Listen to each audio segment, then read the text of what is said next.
మద్యం కుంభకోణం ఈడీ రాకతో తాడేపల్లి ప్యాలెస్ ప్రకంపనలు మొదలైనాయి. రాజ్ కస్ రెడ్డి, వాసుదేవ్ రెడ్డి దగ్గర 15 మంది ఈడీ అరెస్ట్ చేయడంతో హవాలా కుంభకోణాలు, మద్యం కుంభకోణం పరాకాష్ఠకు చేరింది. వేల కోట్ల రూపాయలు ప్రజల ఆరోగ్యాన్ని తాకట్టు పెట్టి 2019-24 5 సంవత్సరాలు జగన్మోహన్ రెడ్డి ముఖ్యమంత్రిగా తాడేపల్లి ప్యాలెస్ కేంద్రంగా వేలాది కోట్ల రూపాయలు దోపిడీ అంతా. సిట్ విచారణలో 52 మంది ముద్దాయిలు అరెస్ట్ అవడం జరిగింది. ఈడీ రాకతో ప్రధాన నిందితులు జగన్మోహన్ రెడ్డికి స్నేహితులు, సలహాదారులు, సెక్రటరీలు, శాసనసభ్యులుగా పనిచేసిన వాళ్ళు, పార్లమెంటు సభ్యులుగా పనిచేసిన వాళ్ళు, మంత్రులుగా పనిచేసిన వాళ్ళు మొత్తం కూడా కటకటాలు లెక్క పెట్టడానికి సిద్ధంగా ఉన్నారు. ఆల్రెడీ కొంతమంది జైలుకి వెళ్ళొచ్చారు, కొంతమంది వెళ్ళటానికి సిద్ధంగా ఉన్నారు. ఈ కుంభకోణం అంతా కూడా 5 ఏళ్లలో అడ్డగోలుగా నిబంధనలన్నీ మార్చి డిస్టిలరీస్ అన్ని కూడా చేజిక్కించుకొని, డిస్టిలరీ కెపాసిటీ 1000 కేసులు తయారైతే కరెంటుతో అయితే భవిష్యత్తులో వచ్చే ప్రభుత్వాలు ఎన్ని కేసులు తయారయ్యో లెక్క పెడతారు, లెక్కలు బయటకు వస్తాయని జనరేటర్లు పెట్టి లెక్కరు దోపిడీ చేశారంటే ఏ విధంగా క్రిమినల్స్ అధికారంలోకి వస్తే, సేజెండ్ క్రిమినల్స్ చట్టాలను చేతిలో తీసుకుంటే వ్యవస్థీకృత నేరాలు ఏ విధంగా చేస్తారు, కిక్ బ్యాక్లు ఏ విధంగా తీసుకుంటారు, సూట్ కేస్ కంపెనీలు ఏ విధంగా పెడతారు అనేది ఏ విధంగా 5 ఏళ్ల అనుభవం. గతంలో సిబిఐ ఈడీ కేసుల్లో దగ్గర 11 ఈడీ కేసులు, సిబిఐ కేసుల్లో ముద్దాయిలుగా ఉన్న జగన్మోహన్ రెడ్డి కావచ్చు, విజయసాయి రెడ్డి కావచ్చు, వైసీపీ నాయకులు ఆ రోజులు వేల కోట్ల కుంభకోణాల్లో ఉన్నారు. కాబట్టి వాళ్ళు రాజ్యాధికారం సంపాదించిన తర్వాత ఇవాళ పేదలు ఎవరైతే కాయ కష్టం చేసుకుని ఆ సాయంత్రానికి తాగే సీసాలో కూడా నాసిరకం మద్యం పెట్టి దగ్గర 30,000 మంది ఆ రోజు 5 ఏళ్లలో చాలా మంది హాస్పిటల్స్ లో గానీ ఇళ్ల దగ్గర గానీ చనిపోయిన పరిస్థితులు ఉన్నాయి.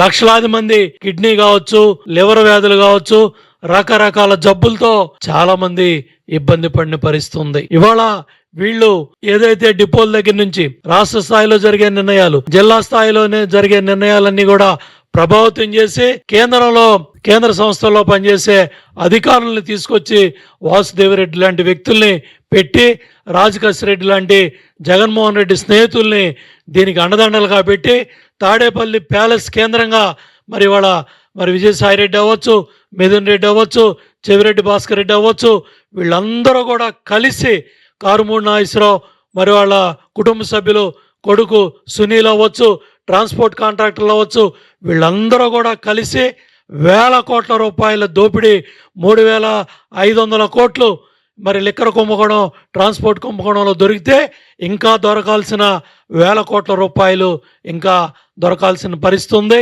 ఇంకా ఈ కుంభకోణం తవ్వుతూ ఉంటే కథల పుష్ప సినిమాను కూడా మరిపించే విధంగా ఉంది.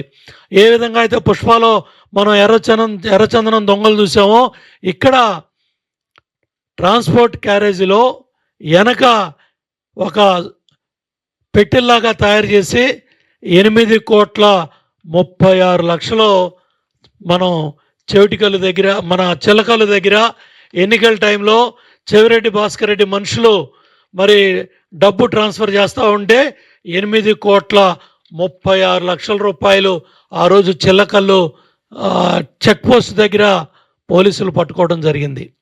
దర్యాప్తు అధికారి, అక్కడ పనిచేసిన అధికారి ఈ చెవిరెడ్డి మనుషుల్ని, చెవిరెడ్డి తాలూకా ఎవరైతే వీటిలో అరెస్ట్ అయ్యారో వాటన్నిటిని కూడా ట్రాక్ చేస్తే మొత్తం ఈ కుంభకోణంలో ఏ విధంగా ఎన్నికల సమయంలో కూడా దోచుకున్న డబ్బంతా కూడా తాడేపల్లి ప్యాలెస్ దగ్గర అపార్ట్మెంట్లో పెద్ద అరల్లో దాచారు. అట్లాగే హైదరాబాద్లో పెద్ద అపార్ట్మెంట్లో వేల కోట్లు దాచారు. ఈ డబ్బంతా కూడా ఏదైతే ఈ 8,36,00,000 ఆ లారీలో ఎలక్షన్ టైంలో చిలకలు చెక్ పోస్ట్ దగ్గర దొరికిందో దాంట్లో బయటపడింది కూడా మొత్తం కూడా చెవిరెడ్డి పాత్ర. కానీ వైసీపీ పార్టీ ఎన్నికల్లో లిక్కర్ డబ్బు ఏ విధంగా ఎట్లా పుష్ప సినిమాలో ఎర్రచందనం దొంగలు ఎలా వచ్చాయో ఆ విధంగా హైదరాబాద్ నుంచి తాడేపల్లి ప్యాలెస్ నుంచి ప్రతి నియోజకవర్గానికి కోట్ల రూపాయలు మామిడికాయ పెట్టెల్లో ఏ విధంగా మామిడికాయలు పెడతారో ఆ విధంగా ఈ లిక్కర్ డబ్బంతా కూడా కట్టల కట్టల కోట్లు కోట్లు దోచి ఒక్కొక్క నియోజకవర్గానికి ఇన్ని పెట్టెలు అన్ని పెట్టెలని ఏ విధంగా జగన్మోహన్ రెడ్డి తరలించాడో దానివల్లే 175కు 175 వస్తాయని, 175కు 175 సీట్లు గెలుస్తామని సిద్ధం అని సభలు పెట్టి బోర్ల పడి ఇవాళ 11 సీట్లకి పరిమితమై ఈ కుంభకోణం అంతా కూడా బయటపడతా ఉంది. ఇవాళ నేను ఒకటి అడుగుతా ఉన్నా, వైసీపీ డైవర్షన్ పాలిటిక్స్లో భాగమైన నాయకులారా, మీరందరూ కూడా చూడండి. కారుమూడి నాగేశ్వరరావు అవ్వచ్చు, కారుమూడి సునీల్ అవ్వచ్చు, వాళ్ళ కుటుంబ సభ్యులు అవ్వచ్చు, ఇవాళ శాసనసభ్యులుగా, మంత్రులుగా, ఎంపీలుగా మరి చెవిరెడ్డి భాస్కర్ రెడ్డి అవ్వచ్చు, మరి అట్లాగే మరి రాజకేశ్ రెడ్డి జగన్మోహన్ రెడ్డి స్నేహితుడు అవ్వచ్చు, విజయసాయి రెడ్డి అవ్వచ్చు, మిథున్ రెడ్డి అవ్వచ్చు, వీళ్ళందరూ కూడా ఇవాళ జగన్మోహన్ రెడ్డి అవినీతి లిక్కర్ సామ్రాజ్యంలో వీళ్ళందరూ కూడా భాగస్వాములై రాజమండ్రి జైలుకి, విజయవాడ జైలుకి, రకరకాల జైళ్లు పాలై ఇవాళ మళ్ళీ డైవర్షన్ పాలిటిక్స్లో జగన్మోహన్ రెడ్డి ఈ లిక్కర్ కుంభకోణంలో ఈ వాస్తవాలన్నీ కూడా బయటకు చర్చ రాకుండా ఏదో ఒక విషయం మీద డైవర్షన్ పాలిటిక్స్ చేస్తూ ఇంత పెద్ద కుంభకోణం ఇవాళ దేశ చరిత్రలో ఒక డాక్యుమెంటరీ తీయాల్సినంత చరిత్ర ఉన్న ఈ కేసు. ఎందుకంటే ఏ విధంగా ఎలక్షన్ టైంలో డబ్బులు ట్రాన్స్ఫర్ చేశారు, ఏ విధంగా ఈ కుంభకోణంలో ఈ లిక్కర్ డబ్బుని ట్రాన్స్పోర్ట్ కూడా ఎప్పుడు లేని ట్రాన్స్పోర్ట్ ఛార్జీలు కూడా తీసుకొచ్చి ఏ విధంగా ఎటా చేశారనేది తీగలాగితే మొత్తం కూడా బయటపడతా ఉంది. దగ్గర ఈడీ ఇప్పటికే దగ్గర మద్యం కుంభకోణంలో ఈ సిట్ అరెస్ట్ చేసిన 18 మంది కావచ్చు, ఈడీ అరెస్ట్ చేసిన వాళ్ళు కావచ్చు, ఇవన్నీ కూడా చూస్తూ ఉంటే దగ్గర ఈడీ కేసుల్లో ఇప్పటికే ఈడీ 441 కోట్లు జప్తు చేసింది. వైసీపీ నాయకులారా సమాధానం చెప్పండి. రోజు మీడియా దగ్గరికి వచ్చి గంటలు మీటింగులు చెప్తా ఉన్నారు, సొల్లు కబుర్లు చెప్తా ఉన్నారు. ఇవాళ పేదవాడు తాగే మద్యం, ఎవడ సామాన్యుడి కాయ కష్టం చేసుకొని వచ్చి తాగే సీసాలో కూడా నాసిరకం మద్యం పెట్టి లిక్కర్ కుంభకోణం పెట్టి వీళ్ళు ఇవాళ టెక్కర్ అంటే టి ఈశ్వర్ కిరణ్ కుమార్ రెడ్డి బినామీ సంస్థ టెక్కర్.